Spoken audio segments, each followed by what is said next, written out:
চাঁদাবাজিতে আমাদের অভিজ্ঞতা নাই, সিন্ডিকেটে আমাদের অভিজ্ঞতা নাই, নিজ দলের মধ্যে লোকদের খুনাখুনি করে নিজ ভাইকে হত্যা করার অভিজ্ঞতা নাই।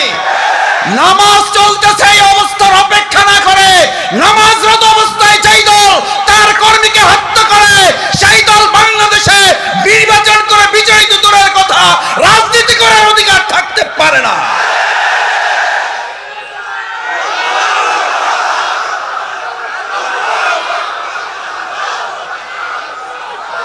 নামাজ চলমান অবস্থায় তার দলের লোকেরা তার দলের লোকদেরকে হত্যা করে। আমি তাদের বিবেকের কাছে জানতে চাই, নামাজরত অবস্থায় আপনার দলের আপনার কর্মী আপনার কাছে নিরাপদ নয়, আপনার কাছে বাংলাদেশের কোন আর একজন মানুষ নিরাপদ হতে পারে না। আমাদের অভিজ্ঞতা নাই। প্রধান অতিথি, পদপ্রার্থী, সংসদ সদস্য প্রার্থী, বিশেষ অতিথি বক্তব্য রাখবেন, সেজন্য আমি কথা লম্বা করতে চাই না।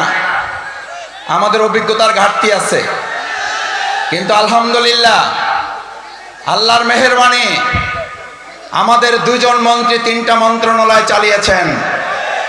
আমরাও তো একটা টেস্ট করেছি মাত্র, রিহার্সাল দিয়েছি মাত্র।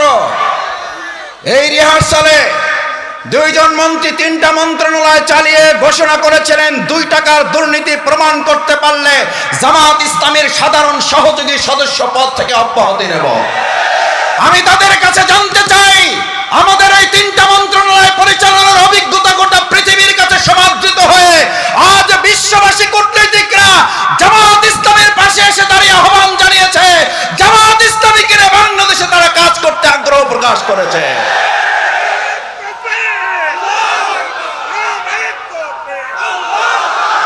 আমার ভাই এবং বন্ধুগণ, আমাদের অভিজ্ঞতা নাই। ওনারা বলতেন ভবিষ্যতে রাষ্ট্র চালাইতে হইলে আগে মিনি পার্লামেন্ট চালাই আসতে হবে। মিনি পার্লামেন্ট চালান, তারপরে মানুষ বিবেচনা করবে আপনারা ফুল পার্লামেন্ট চালাইতে পারেন কিনা। মিনি পার্লামেন্ট ঢাকা বিশ্ববিদ্যালয় সংসদ, মিনি পার্লামেন্ট চট্টগ্রাম বিশ্ববিদ্যালয় ছাত্র সংসদ, মিনি পার্লামেন্ট রাজশাহী বিশ্ববিদ্যালয় ছাত্র সংসদ, মিনি পার্লামেন্ট জাহাঙ্গীরনগর বিশ্ববিদ্যালয় ছাত্র সংসদ। আজ তাদের কথা দিয়ে তাদেরকে জিজ্ঞেস করতে চাই, মিনি পার্লামেন্ট যখন হয় তখন আপনারা বলেছিলেন ওখানে তো আমাদের ছাড়া কাকে ভোট দেবে, দেওয়ার তো কেউ নাই।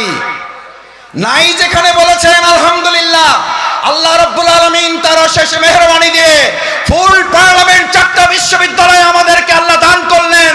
শুধু দানই করেন নাই, বাংলাদেশে মডেল বিশ্ববিদ্যালয় পরিচালনার ছাত্র সংসদ ছাত্র শিবির উপস্থাপন করে দেখিয়েছে বাংলাদেশ জামাত ইসলামী ভবিষ্যতে মডেল বাংলাদেশ উপহার দিতে পারবে।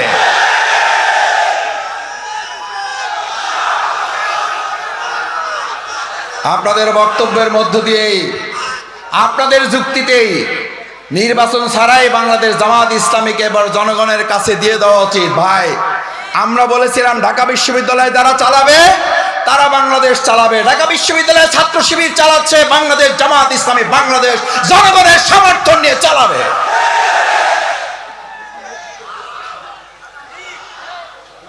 আমরা শুনলাম ওই জামাত ইসলামী হুজুর, ওনাদের টুপি আছে, দাড়ি আছে, ওনাদের জানাজায় ভালো মানায়, মিলাদ শরীফে ভালো মানায়, নবজাতকের কানে আজান দেওয়া ভালো মানায়। ওনাদের তো এইসব বিশ্ববিদ্যালয়, সংসদ, গণভবন, বঙ্গভবন, সর্বোচ্চ হইলে ওনারা জাতীয় মসজিদ বাইতুল মোকাররমে ওনারা একেবারে দয়া দাক্ষিণের অংশ হিসাবে ইমামতি করতে পারেন। ভাই বন্ধুগণ, আমার ভাই বোনেরা, হিন্দু ধর্মাবলম্বী যারা আছেন, বাংলাদেশ ইসলামী ছাত্র শিবির ঢাকা বিশ্ববিদ্যালয়ে নির্বাচিত হওয়ার পর তারা ঘোষণা দিয়েছিল হিন্দু ধর্মাবলম্বী যারা জগন্নাথ হলে আমাদেরকে 7 ভোট, 8 ভোট, 10 ভোট দিয়েছে, আমাদের উন্নয়ন অগ্রগতি যাত্রা ওই জগন্নাথ বিশ্ববিদ্যালয় থেকে শুরু করে আমরা জাস্টিস, ন্যায় বিচার এবং তাদের অধিকার প্রাপ্তিটা আমরা সেখান থেকে শুরু করে প্রমাণ করেছে ছাত্র শিবির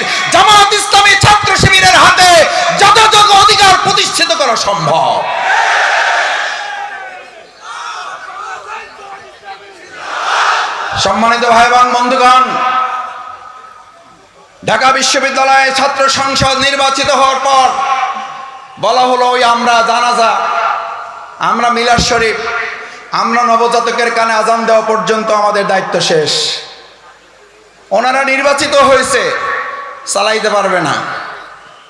ছাত্র ভালো, পাশ করতে পারবে না, পাশ করলেও চাকরি পাবে না, চাকরি পাইলেও বেতন পাবে না, বেতন পাইলেও বরকত হবে না, বরকত হইলেও সংসার চলবে না।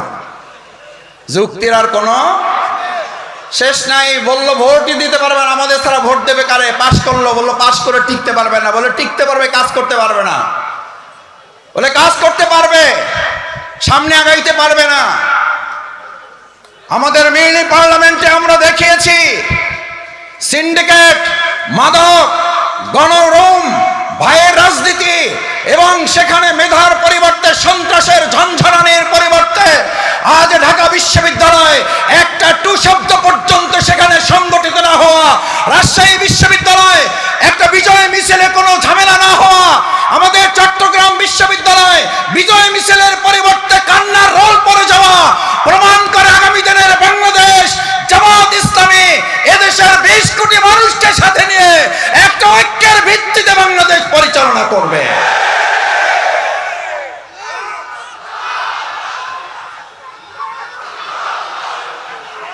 ঢাকা বিশ্ববিদ্যালয়ের বিজয়ের পর ঢাকা বিশ্ববিদ্যালয়ে মিছিল হয়েছে, চট্টগ্রামে হয়েছে, রাজশাহী বিশ্ববিদ্যালয়ে হয়েছে, হয় নাই? হয়েছে তাহাজ্জুদ নামাজ, হয়েছে হাত তুলে আল্লাহর কাছে চোখের পানি দিয়ে, মসজিদের স্টেটমেন্টগুলো ভিজিয়ে দিয়ে আল্লাহর কাছে আমরা বলেছিলাম, আল্লাহ যে বিজয় আপনি দিয়েছেন এই বিজয়ের মর্যাদা রক্ষা করার জন্য আমাদের যে দায়িত্বগুলো রয়েছে সেই দায়িত্ব যেন পালন করতে পারি। এটাই হচ্ছে একজন ইমানদারের আল্লাহর প্রতি আস্থা এবং ভরসার প্রতীক। বাংলাদেশ জামাত ইসলামী, ইসলামী ছাত্র শিবির অহংকার মুক্ত থেকে আজ এই লক্ষ জনতাকে সামনে রেখে ডাক্তার মুসলিউদ্দিন ফরিদ আপনাদের প্রাণপ্রিয় মানুষ, নিরহংকার মুক্ত একজন মানুষ। আমি তাকে আজ নয়, আমি ছাত্র সংগঠনে থাকা অবস্থায় তিনি দেশের বাইরে, তখনকার সময় থেকে আমি তার দোয়া এবং স্নেহ পাওয়ার শুরু করেছি। আমি তখন থেকে তাকে জানি। আজকে একটা কথা বলি ওনার সম্পর্কে, আল্লাহ মাফ করুন যেন বাড়াবাড়ি না হয়। যদি আপনারা ওনাকে এখানে এখনো কোনো সন্দেহের তালিকায় রাখেন, প্রয়োজন আমি বাউফলবাসীর সাথে আলাপ করবো, আমি বাউফলে নিয়ে যাব, আমি বাউফলে নিয়ে ওনাকে এমপি বানাই আপনাদের কাছে দেব। কিন্তু আজকে কথা দিতে হবে, এরকম নিরহংকার মুক্ত, স্বাস্থ্য সচেতন, জনগণের কল্যাণে নিবেদিত আমাদের ডক্টর মুসলিউদ্দিন ফরিদ ভাইকে আমরা কি শুধু চৌগাছায় রাখবো, নাকি গোটা বাংলাদেশে তাকে আগামী দিনে সেবা পরিচালনার গুরুত্বপূর্ণ দায়িত্বের জন্য তাকে এখান থেকে প্রস্তুত করে পাঠাবো? দেখে আমরা পারবো ইনশাআল্লাহ। সবাই রাজি আছি ইনশাআল্লাহ? আলহামদুলিল্লাহ। আমাদের মা বোনেরা হাত জাগিয়েছেন, আমাদের ভাইয়েরা হাত তুলেছেন, আমাদের সমস্ত মানুষ হাত জাগিয়ে দেখিয়েছেন। আমরা ডাক্তার মুসলিউদ্দিন ফরিদ ভাইকে আগামীর সংসদে প্রেরণ করবো ইনশাআল্লাহ। এবার দুটো কথা বলে শেষের দিকে যাই। সম্মানিত ভাই এবং বন্ধুগণ, ডাক্তার মুসলিউদ্দিন ফরিদ ভাই আমাদের এই চৌগাছা জিকরগাছায় আপনাদেরকে নিতে এসেছেন না আপনাদেরকে দিতে এসেছেন? দেওয়ার মতো যোগ্যতা আল্লাহ তাআলা ওনাকে দিয়েছেন না দেন নাই? আল্লাহ তাআলা ওনাকে সেই যোগ্যতা দিয়েছেন বলেই আজ আমরা একটা কথা পরিষ্কার বলে যাই, জিকরগাছা চৌগাছার ভাই বোনেরা, হিন্দু ধর্মাবলম্বী যারা আছেন, ডাক্তার মুসলিউদ্দিন ফরিদ ভাই তিনি ব্যক্তি হিসাবে এমপি হবেন না, ব্যক্তি হিসাবে তিনি হবেন আপনাদের একজন খাদেম, আপনাদের একজন সেবক। আজ যারা 5 মাস আপনাদের পিছনে ঘুরছে, আপনাদের দাঁড়ে দাঁড়ে গিয়ে অনুনয় বিনয় করছে, অন্যায়ভাবে টাকা বিছাচ্ছে, অন্যায়ভাবে ক্ষমতা প্রয়োগ করছে, এই 5 মাস আপনাদের কাছে ঘুরে আগামী 5 বছর আপনাদেরকে তাদের পিছনে ঘোরাতে বাধ্য করবে। এবার সেখান থেকে মুক্তি পাওয়ার জন্য আজকে আপনাদের সিদ্ধান্ত দিতে হবে। দেশ স্বাধীনের 54 বছরে এমপি বানিয়েছি বারবার, খাদেম সেবক বানাবো এইবার। এবার এমপি চাই না খাদেম চাই, এমপি চাই না সেবক চাই, দ্বিতীয়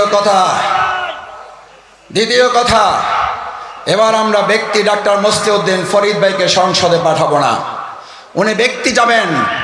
আমরা এবার সংসদে পাঠাবো আল ইসলাম, ইসলাম এবং ইসলাম।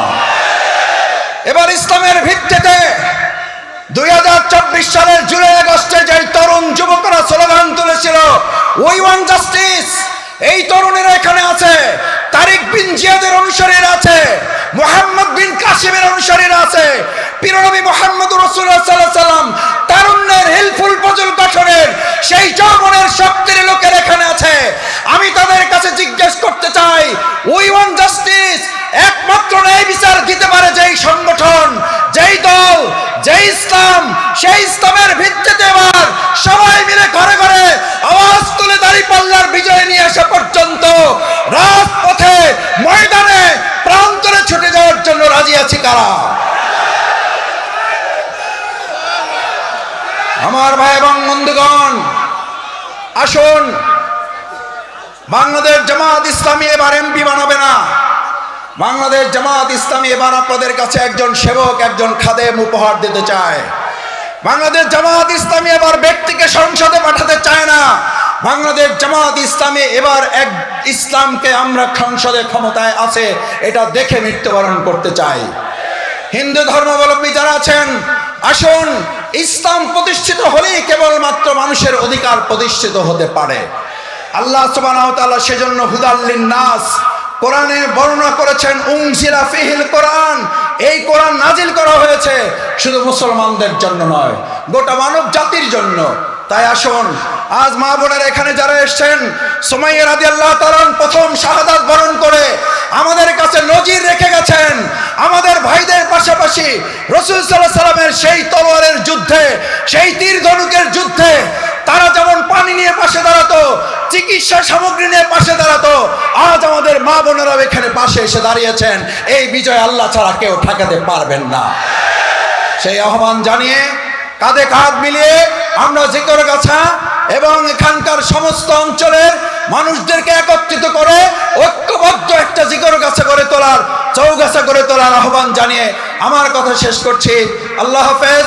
বাংলাদেশ জিন্দাবাদ, বাংলাদেশ জামাত ইসলামী জিন্দাবাদ। আসসালামু আলাইকুম ওয়া রাহমাতুল্লাহ।